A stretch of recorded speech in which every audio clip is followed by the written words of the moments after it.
Hello and welcome. This is Rooflemonger, my friends. Lately, the whole fighting game community has been a buzz of things like guest characters and crossovers. We have that Marvel vs. Capcom collection coming up, Terry and Mai are coming to Street Fighter, and who knows what else the future may hold. So in this video, I want to talk about one of the lesser known crossovers.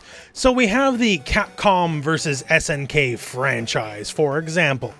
Capcom vs. SNK 2, well, it's frankly just one of the most legendary fighting games of all time. It's a true classic no matter how you swing it. And when it comes to Capcom vs. SNK, assuredly this is the one 99% of the time you're thinking about. Huge roster, great gameplay, just lots to love here. Now, naturally, there could not have been a Capcom vs. SNK 2 if there was not a Capcom vs. SNK 1, right? The original. And, it's alright. It's alright, I guess. CVS 2 is basically superior to it in just about every conceivable way. You know, just like there's a Street Fighter 2, that's the one we remember fondly. We don't think about Street Fighter 1 as much. Kind of same deal here. Capcom vs. SNK 1, perfectly okay game, but it's not CVS 2. And CVS 1, I guess, is kind of forgettable. It's bland. It's a perfectly serviceable game, right? And then there's been, you know, the actual redheaded stepchild of the franchise, which is SNK vs. Capcom, otherwise known as SVC Chaos. Basically, Capcom vs. SNK was made by Capcom, SNK vs. Capcom was made by SNK, and when this particular game was made, SNK's fortunes were not at their peak, let's put it that way. It's not a great game, but it is a fun game, perhaps for some of the wrong reasons. But due to its oddness, people still remember the game. There's one game people don't remember that often, and that's the original game. The one that came before all the rest of them. SNK vs. Capcom, the match of the Millennium. Keep in mind, this was made in 1999, so going into the year 2000, for those of you that are younger that are watching, we just really held the year 2000 in very high esteem. And you might notice this looks a bit different, and fair enough, because this ain't no arcade release. This was released for the Neo Geo Pocket Color. This system came out in 1999, and it was discontinued in 2000 or 2001, depending on the region. So, not exactly a system with a lot of legacy. To be frank, I've never seen one in person myself. Only thanks to Code Mystics doing a bit of an emulation re-release, this game is playable on Switch and on PC through Steam. So the thing about this game specifically is, this is the first Capcom vs. SNK fighting game. Now, it's not technically the very first time Capcom and SNK butted heads. That would be Card Fighter Clash, although that is, like, legitimately just a card game. It's legitimately a very cool game, but obviously it's not a fighting game, right? In comparison, Match of the Millennium is very much a classic 2D fighting game. Obviously, a bit limited by the platform, you know, on the system it's on, but it's all there. It is a proper fighter. And that's where a lot of the interesting stuff about this game comes from. Obviously, it's a bit of a limited system compared to what you may be used to, right? It's only 2 buttons, for example. And with 2 buttons, we sort of work under Street Fighter 1 rules. So this game has lights and heavies. The 2 buttons are punch and kick. And simply, if you tap a button, it's a light. If you hold a button, it's a heavy. And the logic holds out pretty good, because this is an SNK-made game anyways, and stuff like King of Fighters are always 4-button games, so it works out.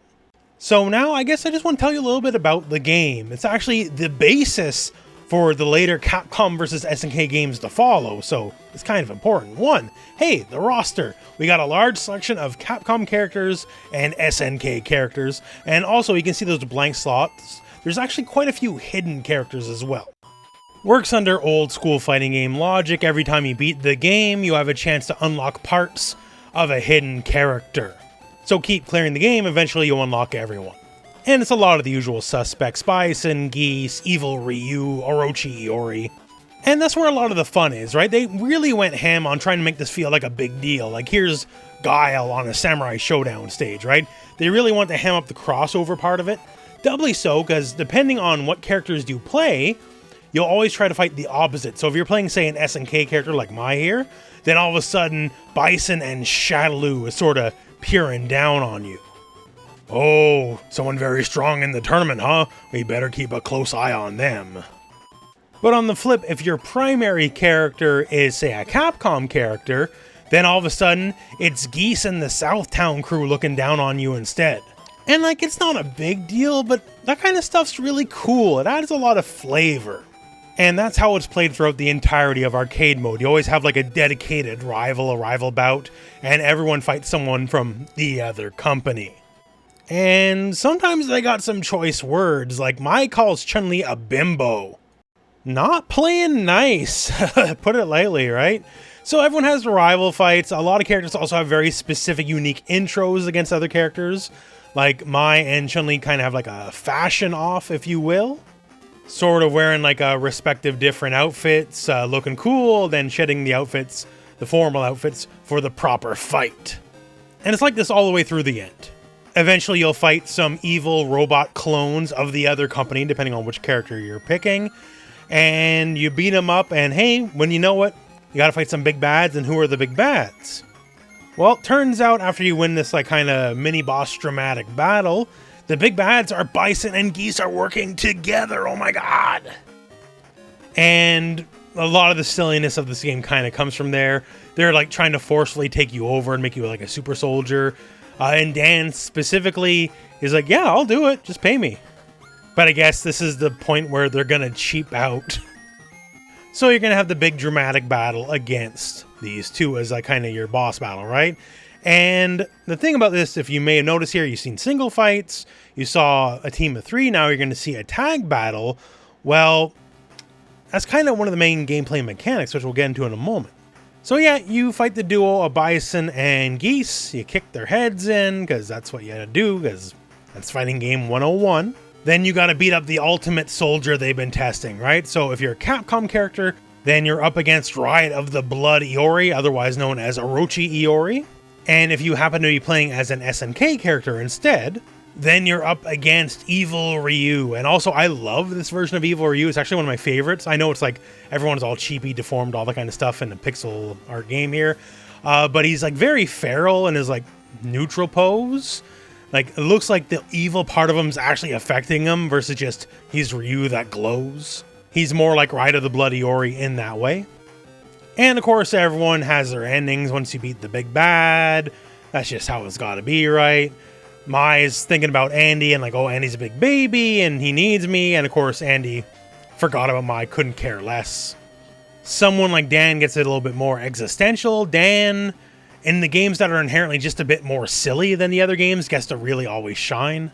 Having a bit of a rivalry with Ryo, which, if you're unaware, Dan is explicitly on purpose a ripoff of Ryo. The whole reason Dan exists is to make fun of SNK. And then he's forced to make some questions about, you know, who's the original, who's not, between himself and Ryo. Starting to question some of the similarities between the two. Also, he says Ryu, not Ryo. I don't even know if it's intentional or just was a typo at that point. These things get weird, but yeah. So the whole story, like all that, even though it's just an arcade mode, they have a lot of fun with it in this game. And that's kind of the core of everything about this game. They just have a lot of fun. Like, they have the SNK versus Capcom Olympics, and you have to choose which side you want to go for, right? And in this, it's just full of all sorts of mini games.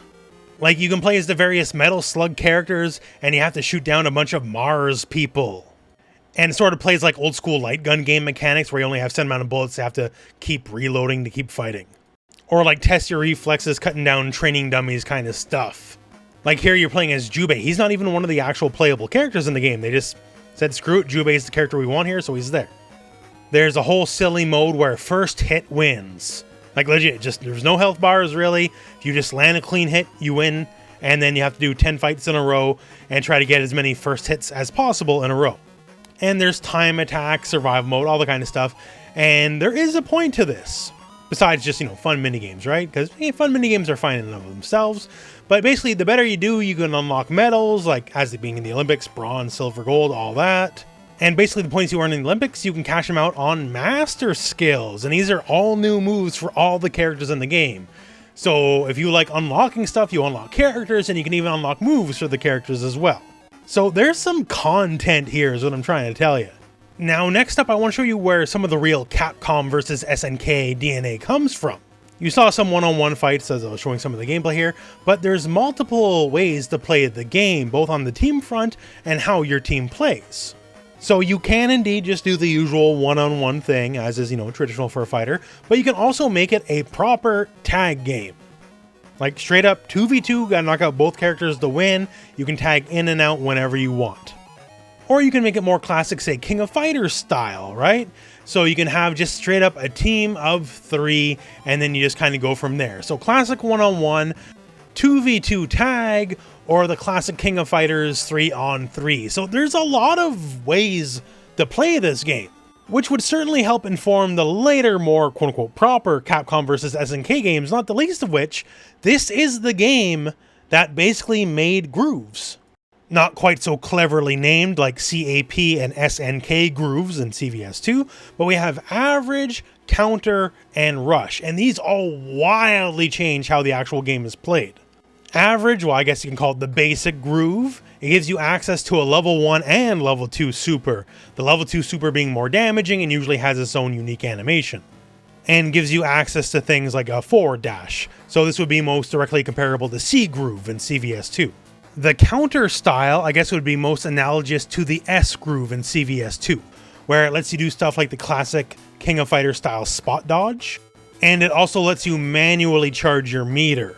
So if you can build up the meter, then you can just bypass the usual fighting stuff and just kind of go from there. And if you happen to be at critical low health, you can just do supers whenever you want. You don't need the meter. You can spam them as much as you can just input the super.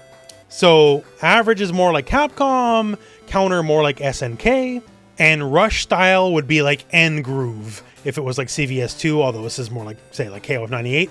You have the stock system. You can break a stock for a level 1 super, so technically it can do the most supers, but you need the stocks. Also, it lets you run. So it does have the best overall mobility, and unlike the other grooves, it lets you chain your attacks. So you can do stuff to go like light punch, light kick, heavy punch, heavy kick, all in one natural chain. So it's actually a bit more like Darkstalkers. We do have a few Darkstalkers characters here, right? You gotta understand, at this point in time, Darkstalkers wasn't a dead franchise yet, so this groove is a bit of a mix of the two companies. Also, the Darkstalkers characters like Morgan, they can do their more unique movement in this groove because you can do things like run. So why bring all this up, right? Well, I think it's just good as a bit of a history lesson. As you're probably well aware, we're very much in the fighting game new renaissance right now. And with guest characters and crossovers all just being back on the table like they were back in the day, who knows what the future may hold. Will we get that Marvel vs. Capcom 4, that Capcom vs. SNK 3? I would love it, legitimately. I don't know. I think that'd be friggin' awesome though. So when it comes to the big crossover hits, Marvel vs. Capcom 2 and 3, CVS2, I know you guys know that stuff, but I just want to highlight one of the earliest examples that maybe not as many of you guys have known, especially because it set the table for the later Capcom vs. SNK games.